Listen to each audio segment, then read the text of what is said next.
rage, stay in your lane, turn the page, but something woke up deep inside, a stronger voice, a wilder ride. I've paid my dues, I know my worth, I've fallen down, I've had rebirth. Now I'm standing in my truth, not chasing time, I'm choosing me. I've got wisdom in my bones, fire in my soul. This isn't the ending, this is the moment I take control. Life gets better after 40, clearer vision, brighter glow. I'm not fading, I'm ascending. This is the best I've ever known. Stronger, bolder, unapologetic. I'm just getting started, don't you see? 40's forward, this is my time. The future's finally looking like me.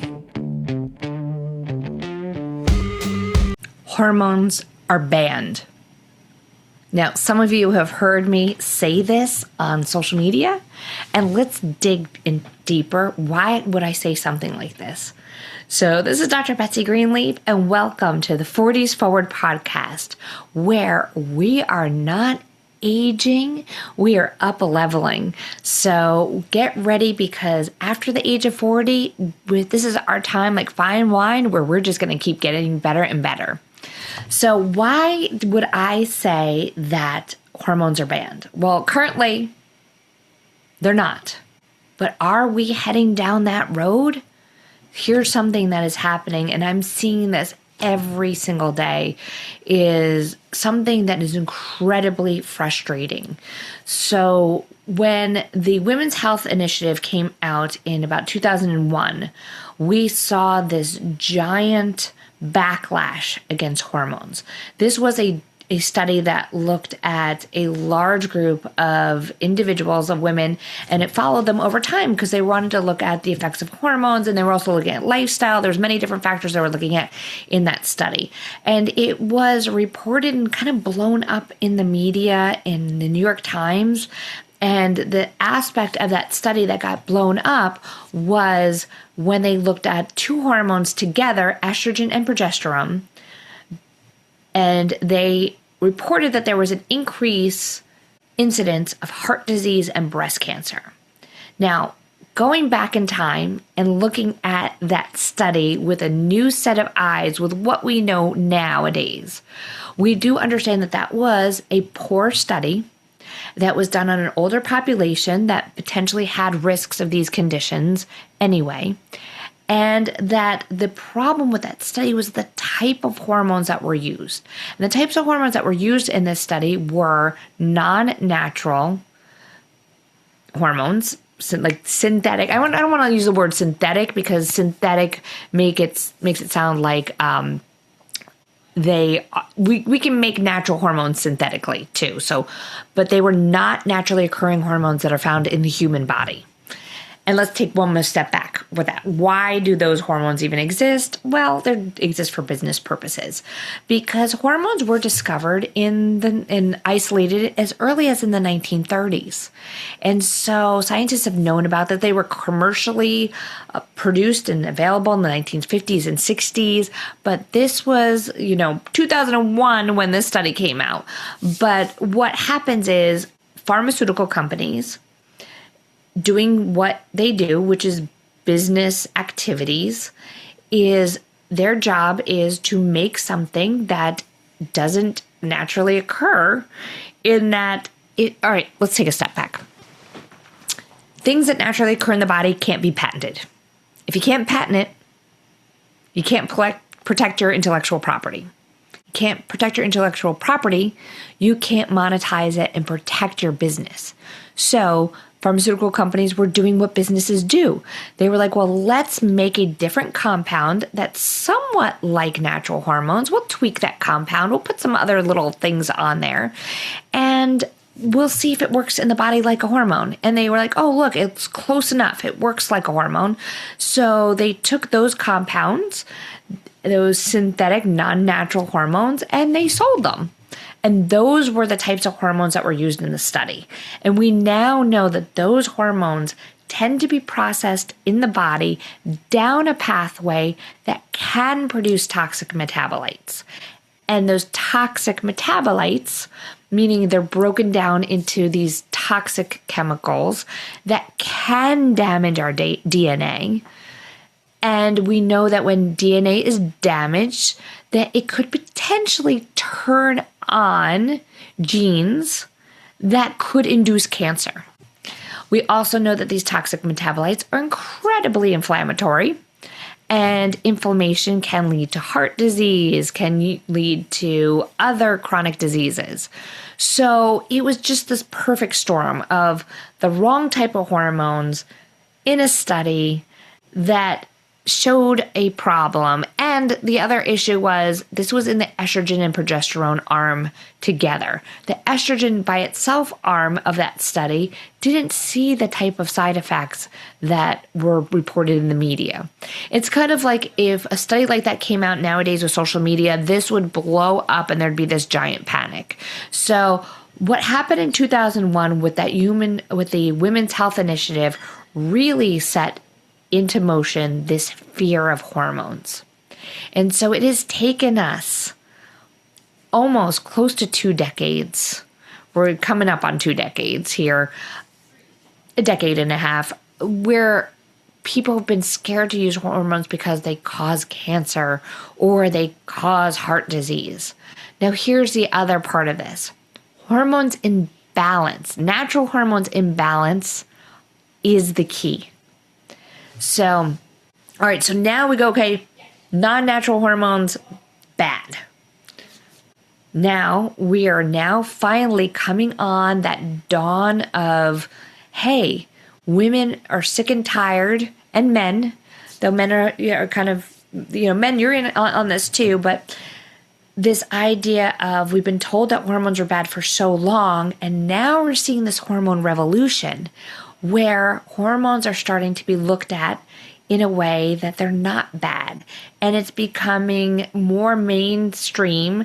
There's always been practitioners out there that have understood this about the bioidentical, or I like to say bioequivalent. In bioequivalent are the hormones that are naturally found in the body. We've always known that these can be used as tools. But because practitioners have been scared for so long, and then patients have been scared for so long, we're finally coming out of those dark woods, and they're now going, okay, hormones aren't as bad as what we were led to believe. And, women, there's a group of women, especially the Gen Xers, that are coming into menopause, perimenopause, men are entering andropause.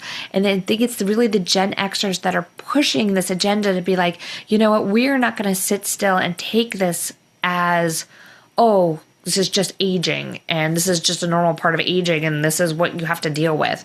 So they're putting their foot down and be like, no, if I'm suffering and having issues related to my hormones, I want to have the choice. And because of that, menopause particularly, andropause unfortunately is still lagging behind. A lot of people have never even heard of andropause, but that's men's menopause, and we'll get into that in other episodes. But menopause is really having its moment, and it's become very popular, which is great because number one, we're talking about it and it needs to be talked about. So yay for menopause, yay, it's being talked about. Women are not being silenced. They're not being told oh, that's just, getting older. Your symptoms have nothing to do with menopause. We're starting to have those conversations.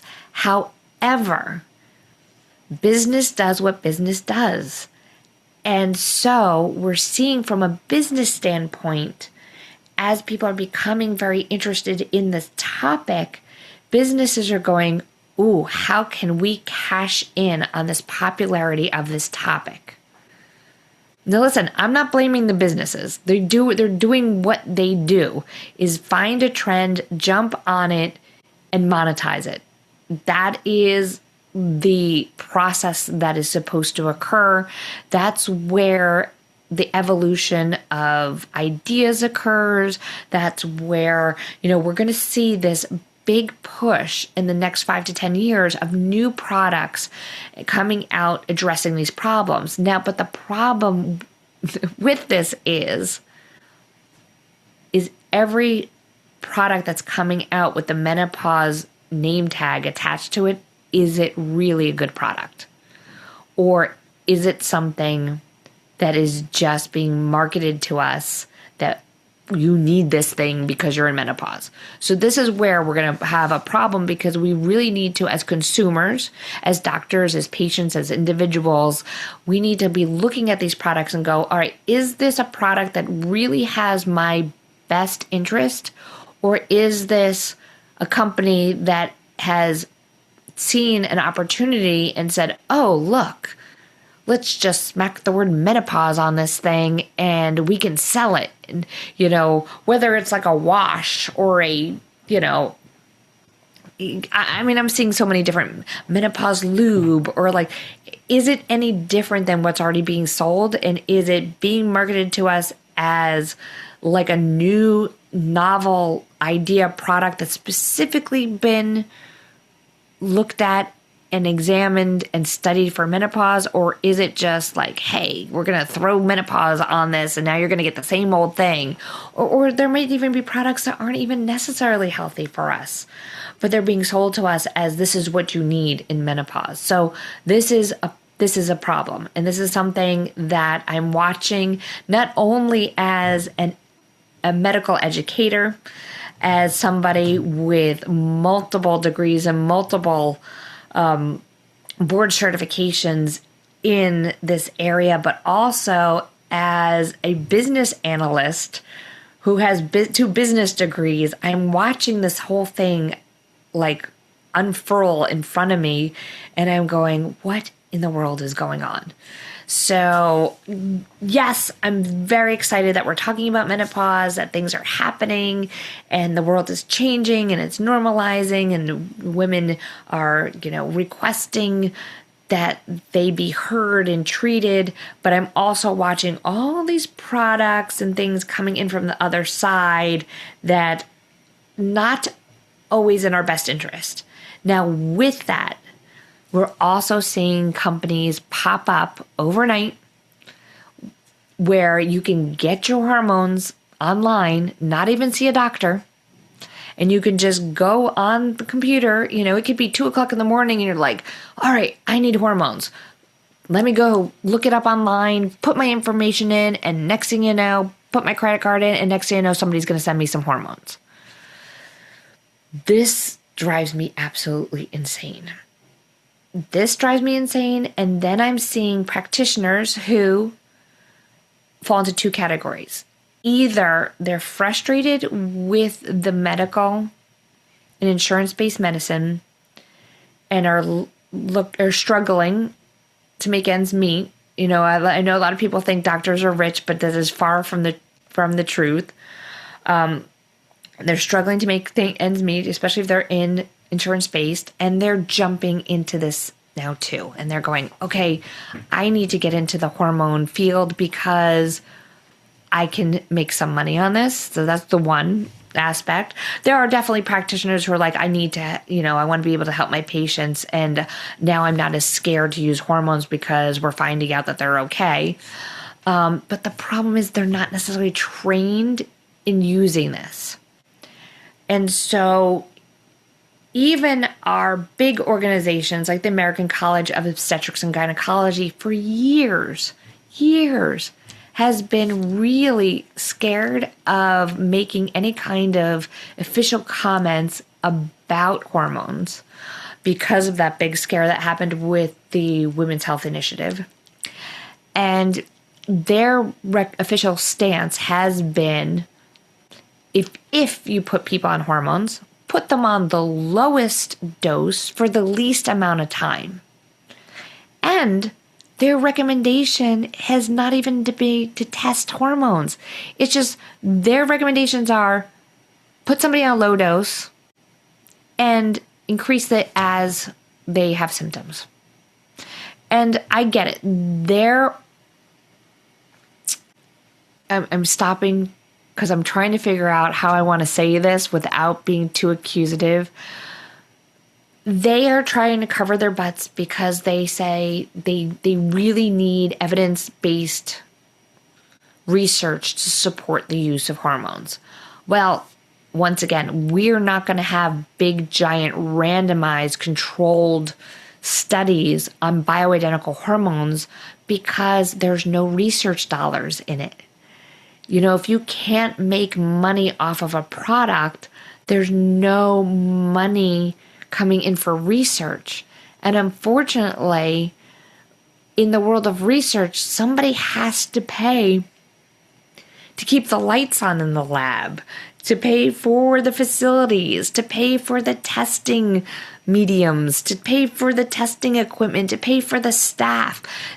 Yes, it would be great if somebody was doing this research all for free, but we know nothing is free. Somebody has to pay for this. And we don't see big grants. We don't see research dollars in things that are naturally occurring. So we don't have giant randomized controlled studies on bioidentical hormones. And we probably won't unless there's some kind of miraculous, listen, hey, I'm going to put it out there in the world. If I win the $1 billion lottery, I will invest some of that into hormone research. The other will be investing into starting a pharmaceutical company that is making products that women really need. So universe, give me billions and bazillions of dollars so I can invest and donate that. But in the meantime, I don't have bazillions of dollars, and you don't see other companies doing this. So, all right, so we don't have the research dollars. Because we don't have the research dollars, we don't have the giant research on this. Because we don't have the giant research, your giant organizations are not going to support the use of bioidentical hormones or hormone testing. I recently did one of my pre-certifications for my board certification. Every year we have to do additional testing to keep our board certification current. And I almost lost my mind when I read one of the questions on the test. The question was something along the lines of a 45-year-old woman comes in, perimenopausal, having symptoms, hot flashes, whatever the symptoms were. And we know that other symptoms come up other than just hot flashes in midlife. But and her friend is getting hormones, and now she presents to you and she wants hormones. What are your next steps? And the answers were A, put her on hormones. B, test her blood to see where her hormones are at, and then put her on hormones based on her lab testing, based on her blood lab testing. The next answer was something along the lines of do saliva testing, and based on that testing of her hormones, put her on hormones. And I think there might have been one other test, do the dried urine testing. And so I know what I would have answered. I would have answered using one of those tests, whatever was available for the patient. My preferred testing is either saliva or dried urine, though serum I will use as a tool when I can. But the correct answer on a board certification was to put patient on the hormones without testing.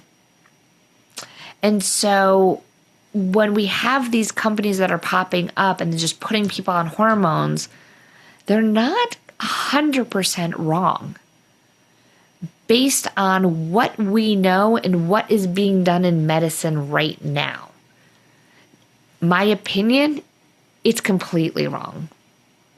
My other opinion is I'm seeing too many people all of a sudden go the other way with the hormones, and they go, this is going to solve all your midlife problems. This is going to solve all your later life problems. Go on hormones. It's like the Oprah meme, where Oprah was like, a car for you, a car for you. It's like hormones for you, and hormones for you. And that's where we are right now. And it's incredibly frustrating. So why would I say hormones are going to be banned?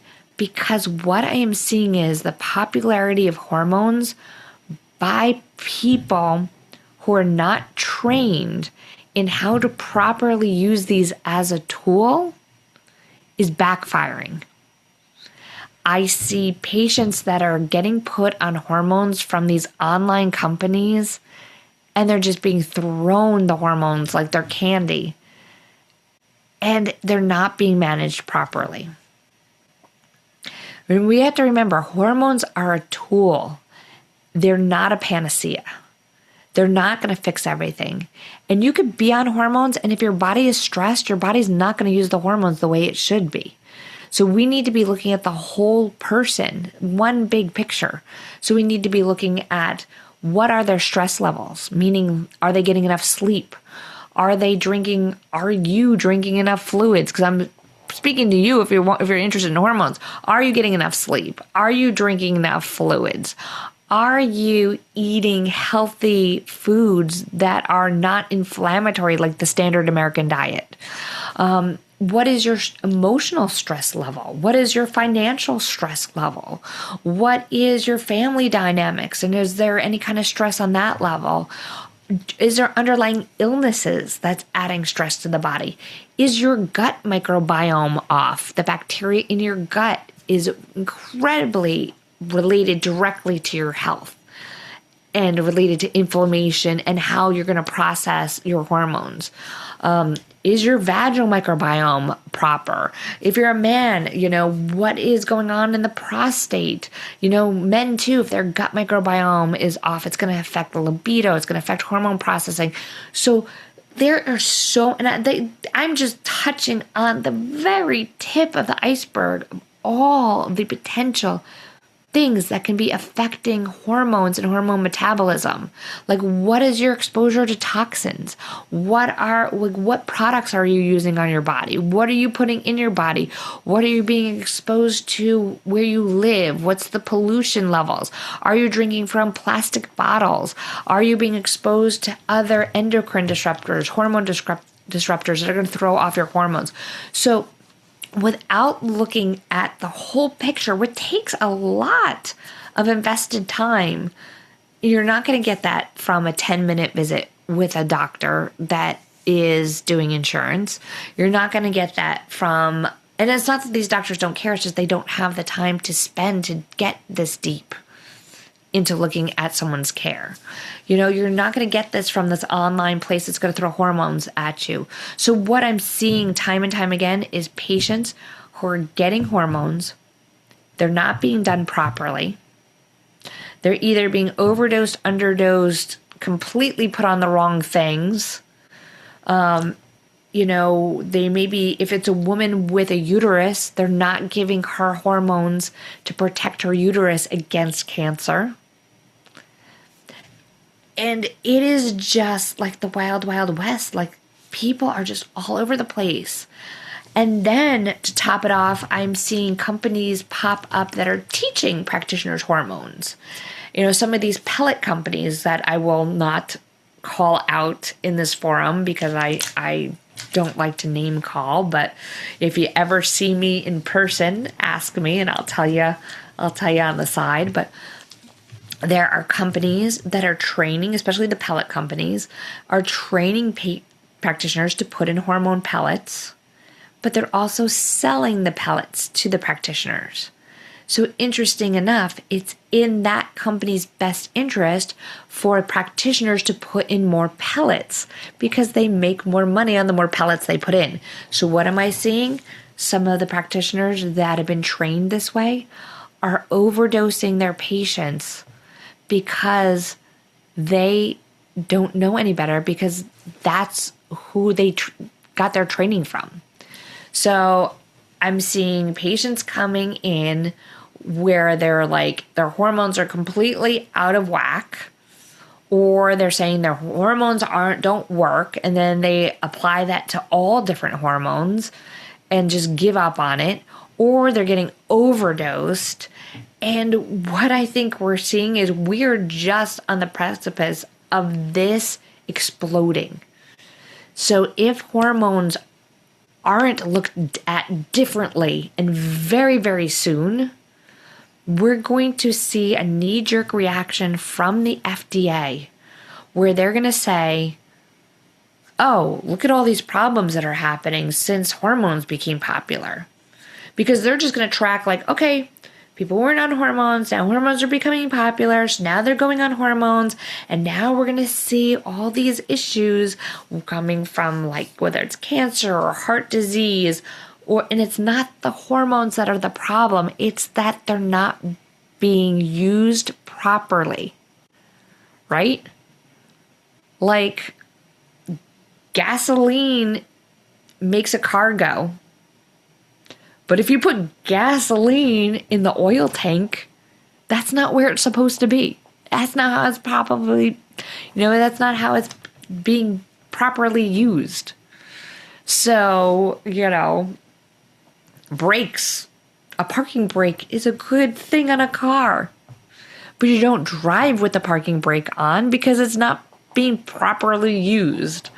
So this is the problem, and this is something that I'm very incredibly passionate about, and this is why I teach practitioners how to do this.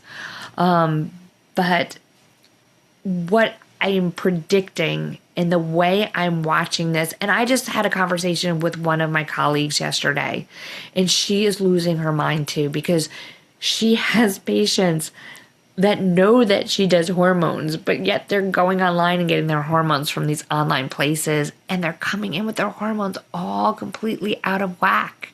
And then to try to undo something that somebody's done that is bad, it can be done, but it's going to take a lot more work. So I don't want to say that we're going to get to a point where the FDA goes, oh God, look at all these issues that have happened since we took the black box warnings off of things and hormones became more popular. And I think the knee-jerk reaction on the FDA is that they're going to blame it on the hormones, not on all the other factors that are surrounding the hormones, like how those hormones are being delivered, how those hormones are being taught to practitioners, how patients are getting those hormones, And so I have other colleagues that are in this that have been doing hormones for years, and we're all sitting there going, what is going on? Like, we're so happy that the conversation is happening, but to watch a tool being used improperly by people that just don't know any better, and I'm not blaming them. They just don't know any better. And part of that is the medical education system, because people up till now have not gotten this kind of training as part of their medical training, as part of their residencies. And then they're seeking out training, at these other places that just isn't doing it right. And then in the end, you, the patient, is going to suffer. And then we're going to see that knee-jerk response from the FDA, and they're going to blame it on the hormones, and they're going to either restrict or ban this, and they're going to take it away. And then practitioners like myself who understand the proper use of these tools are going to have a tool taken away from us. And we're going to go back to the way it was. And then they're going to be like, look, we told you hormones were bad. So I'm just really, really want to get out in the world that this is a tool that needs to be respected. Like, I'll give you an example. I have a friend who recently was getting her hormones elsewhere and went to a med spa that was putting in pellets. Female. They put her on pellets. They put her on testosterone. Number one, they put her on testosterone and did not give her progesterone. Now, these are hormones. Most practitioners understand that a woman with a uterus, that if she has a uterus and you put her on estrogen, that automatically she should be on progesterone, because these work hand in hand together, these hormones. And estrogen will cause an indefinite growth of the lining of the uterus. And so progesterone, one of its uses is to stabilize the lining of the uterus so that that tissue doesn't keep growing and turn into something called endometrial hyperplasia, which is an overgrowth of the lining, and then could potentially, not always, but could potentially turn into endometrial cancer. So most practitioners understand if a woman has a uterus and you put her on estrogen, she needs to be on progesterone to protect that lining of the uterus. Okay. Then, what I'm seeing is practitioners who don't understand hormones putting women on testosterone and not giving her progesterone. Testosterone will convert in the body into estrogen. So you are ideally putting someone on unopposed estrogen every time you put someone on testosterone. I see patients putting themselves on DHEA, which is sold over the counter. DHEA is a precursor hormone that's sold as a supplement. And in the body, it will convert into testosterone and estrogen. And so what's going to happen? That product will be taken off the market when we start seeing too many problems from it. So, because once again, if you're not giving progesterone to balance out and protect the lining of the uterus, there's going to be a problem. Now, same thing with men. I mean, even let's say, even if you didn't have a uterus, or, it's that these hormones have a work in conjunction, and it's not that they're just working on the sex organs. They are working on the body as a whole. They work on the brain, their neurotransmitters, every tissue in your body has these hormone receptors and will respond to it. So having this broad understanding about how these things work is really what's needed. And looking at the person and their stress levels, whether it's physical stress, mental stress, emotional stress, we need to take the whole person into consideration. So if you're listening to this, really demand that your practitioner understands these hormones and how they work, and that they're just a tool. And we need to optimize the body so the tool will work properly. If you're on hormones and they're not working and they're not doing it, then seek out someone like myself or other practitioners who understand this whole body connection with the hormones. And I mean, this is something that we do all the time at the Pause Institute, is looking at the microbiome, looking at stress levels, looking at inflammatory levels, looking at how the other hormones are interacting together. It has to be a whole body approach. And please, let's not go down this wild ride, wild west with hormones for everyone and have problems and have this tool taken away from us. Okay, so let's stop the hormone madness, but let's keep talking about it.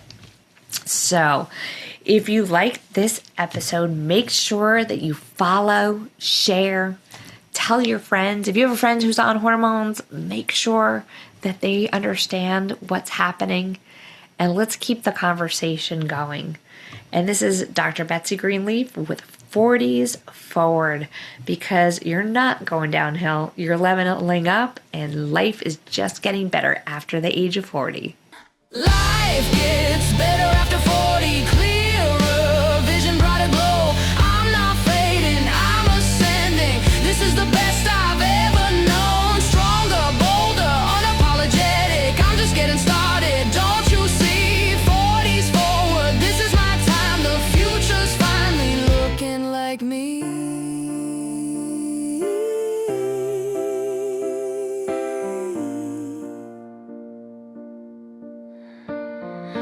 We got wisdom, we got fire, we got nothing left to prove.